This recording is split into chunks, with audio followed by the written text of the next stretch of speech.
We've all subscribed to the human experience that we have here on this earth. And with that come obviously some really awesome things, but also some things that are very, very challenging. The efficiency of an entrepreneur, the sophistication of their mindset, and their ability to get down the road faster, to scale higher heights, is going to be directly proportional to the amount of time that it takes them to get out of a downward spiral. If you can win the day by noon and make that a habit, it's pretty amazing what will happen, because it's really like a launching pad into the rest of your day, because you already feel like, you know what, I already got the main thing I needed done. Everything after this is just gravy. What if you could build a business in the modern world as big or as small as you want, without having to compromise the things that were the most important to you in the very beginning?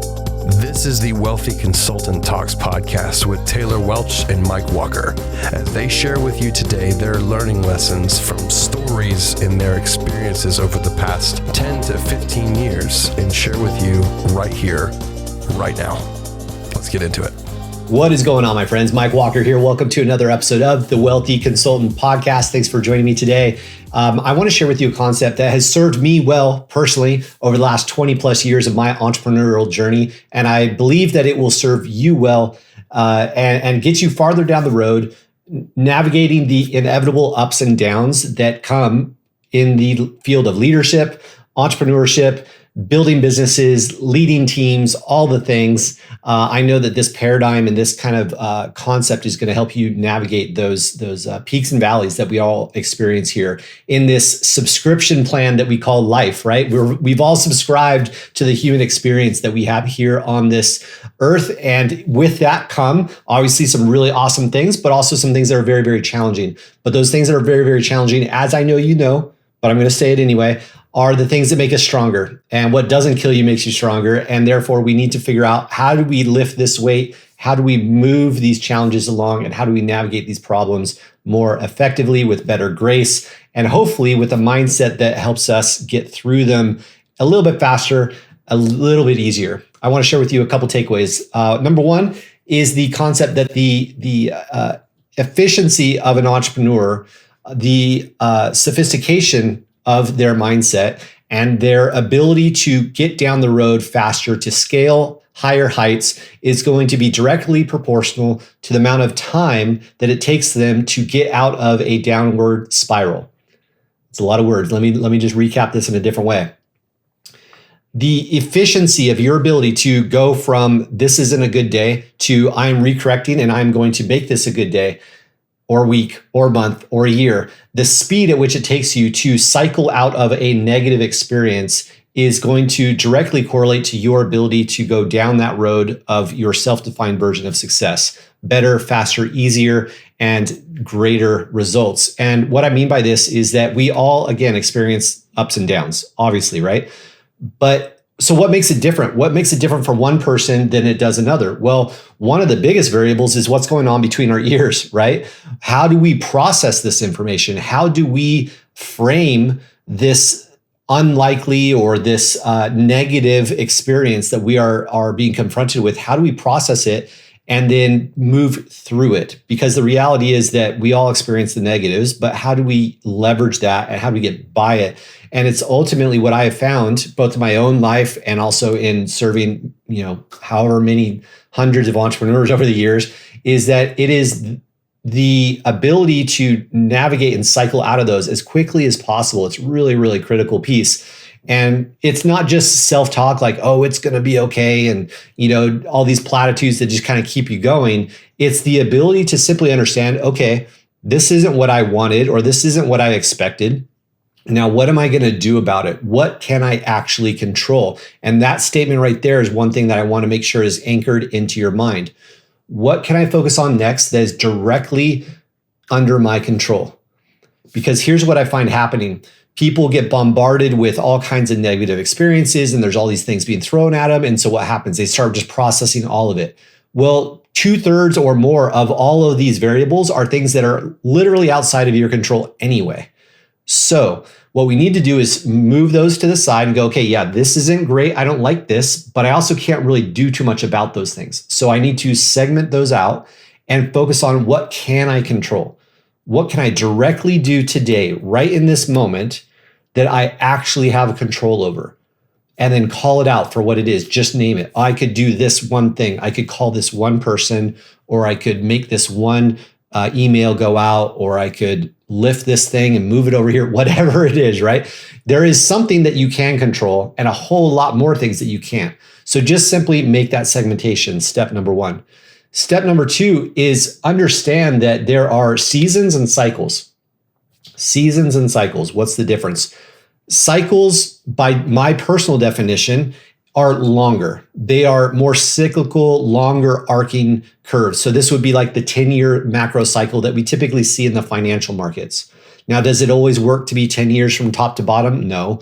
But you'll typically see, if you go backwards and look, you'll find that there are 10-year cycles, 100-year cycles, right? And there are ebbs and flows. It's just the natural pattern of life. Well, these are cycles. So it's important to understand where are we in a cycle so that you can position accordingly. But then there are seasons. Seasons are typically shorter. These can last a matter of days to a matter of weeks, matter of months, hopefully not more than that. You don't want a season necessarily to stretch out for an entire year or more unless you really like that season. So let's just talk about those seasons, because if you can identify for what it is, like, okay, is this the end all be all truth of my experience, my human experience here? Is this the end all be all truth of my business? Or is this just a season we are navigating? This is especially critical if you are dealing with any kind of lackluster results in the area of sales or marketing or anything that has measurable KPIs. It can be very easy to get myopic with those data points and go, oh my God, sales is falling off a cliff. We're going to be blown up and dead tomorrow. Okay, well, hang on, zoom out. How's your actual trajectory over the last 30 days, 60 days, 90 days, 120 days, right? Like zoom out a little bit to see if you can actually see true correlation between the experience and the emotions that you have in the day, in the moment, and actually what's trending over a longer period of time, right? This is kind of a no-brainer, especially if you deal with any kind of like trading in the markets. If I zoom in and look at the 1 minute chart, for example, well, those bars on the chart are going up and down like a heart attack, right? It's like, oh my God, it's so volatile. But if I zoom out and look at it for the day or on the weekly charts, you can't even see it move at all. Well, why is that? Because I'm zoomed out enough to see the true trend line and not just what's happening in the moment. So when in doubt, zoom out, all right? Zoom out and make sure you truly understand, is this a season or a cycle? If it's a cycle, then you really want to understand what's going on, because you've had a long time to kind of correlate and establish that data. But again, let's make sure that if things are feeling really confrontational, if they're feeling really hectic in the moment, let's just make sure that this is a feeling in the moment and not necessarily a true representation of where you're headed, all right? The last thing I want to leave you with is energy and scope. Energy and scope.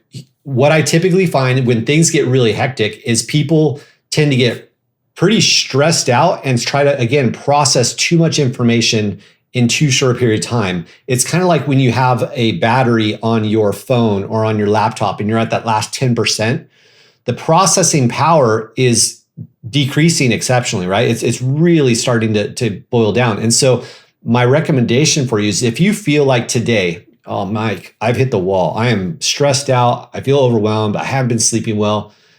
Well, the quality of decisions that are going to be made in that state, in that the processing power that you currently have, is probably not going to be peak, right? It's not going to be that great. So we need to, again, understand the scope of reality here. Like, hey, look, I'm pretty maxed out right now. The quality of whatever decisions I make right now are probably going to be more reactionary than anything. This is a situation where it's better to slow down to speed up. And again, go back to what I've said earlier. What can I control right now? And of those few things, what's the one thing that I could do today that would really win the day? And that's another key phrase I want you to remember is win the day. What can you get done before noon today that makes the rest of the day just great? You know, you've already made that number one highest priority action item, and it's already done off your plate.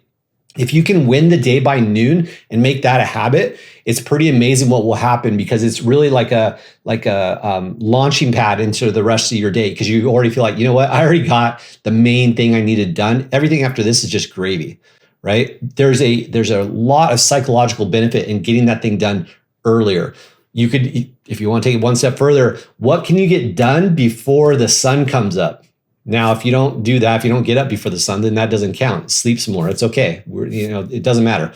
But if you are the type that gets up before the sun, then that's another little challenge you can set for yourself. What one thing, just one, can I get done before the sun comes up?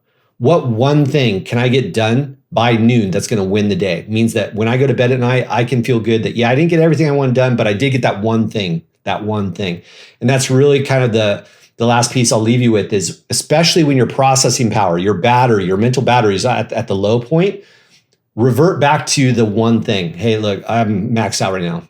What's one thing I can do right now that will make this better? And you know what's a really good one? Especially if you're deeper into your day and you're feeling pretty maxed out. One of the best things you can do, step away from your notifications, step away from the screens, step away from distraction. Just get a piece of paper and a pen. Yep, paper and pen, old school style. And just download the thoughts that are in your mind onto paper. Just scribble out in no particular order of priority, nothing. Just get it out of your mind. That's clearing the slate. It's getting all those things, those ping pong balls that are bouncing around in your mind, right? It's getting those things out so that you can then use up whatever left, that extra processing power that you actually have. It makes sure that it's being used as efficiently as possible, because a lot of things are bouncing around in there that don't need to be, like we talked about earlier. So let's make sure that we clear those out so that whatever's left, you go, okay, cool. I've cleared the slate as much as I possibly can. Now, these are the few things that are still really on my mind right now. Cool. Again, what's that one thing that you can get done today? And one of those one things often can be planning the next day. If it's already 3, 4 in the afternoon, 5 in the evening, 6, whatever, it's late and you're stressed out and you just feel like, I didn't get anything done. I don't like where I'm at right now. I'm frustrated. I'm feeling overwhelmed. My battery is this low, right? What can you do? Map out the next day. Win tomorrow. Win tomorrow by mapping it out today. Go to bed at night already knowing before your feet hit the floor that morning, you already know what your afternoon is going to look like. Map it out. And just the control, having that level of control for yourself, for your mind's sake, is going to allow you to sleep better. You'll get a lot better sleep. Subconsciously, you're going to be priming your mind with the thoughts and things that are already going to be set in place for tomorrow. And when you wake up, you don't have that sense of anxiety because you already know, oh yeah, okay, 7 a.m., this is what I want to get done. And before noon, I got to get this one thing done. And it really sets the tone for the entire piece of the day. So if you're feeling overwhelmed, focus on winning the day tomorrow. And that's one of the best things you can do when you feel like your mental processing power is kind of at a low point. This is a really good way to keep you in the game longer. You know, as an entrepreneur, as a business owner, as a founder, a CEO, a leader of any type, one of your best qualities is the ability to just keep going. You can't win if you're not in the game. You can't win if you're not in the game. So staying power, just showing up, right, is one of the most beneficial, potent things you can do to your success, because if you keep showing up, you can't fail, right? You only fail if you actually quit. So keep your staying power, keep your long-term game plan in mind. Sometimes that means slowing down, right? Slowing down to speed up. Sometimes it means realizing that, hey, my processing power right now is pretty maxed out. So I'm just going to focus on the one thing. And if your day is already kind of gone, focus on winning tomorrow. And these few things will really keep you in the game longer, and it will allow you to become a beacon of motivation, of hope, and of confidence in those around you as well. Because everybody's dealing with their own ups and downs, right? But when they see you as like kind of the lighthouse, like, how do you keep going? How is it that you just keep showing up? It seems like you're just so confident, you're so motivated. Well, yeah, but we all have that imposter syndrome. We all have our personal doubts, to be sure. So what do we do about it? We make sure that our mental processing is in a place that gets us through the day. And sometimes just winning the day means accomplishing the one thing. I hope this helps, my friends. I know it will help you weather the ups and downs that come with life, business, and everything in between. So let me know, drop a comment, like, share, do all the things. If you believe that this will help somebody, please get it to them, because I know personally that just these few tips have really gotten me through plenty of storms over the last couple decades, and I believe that they will for you as well. All right, love you guys. Thanks so much. We'll see you on another episode soon. Take care.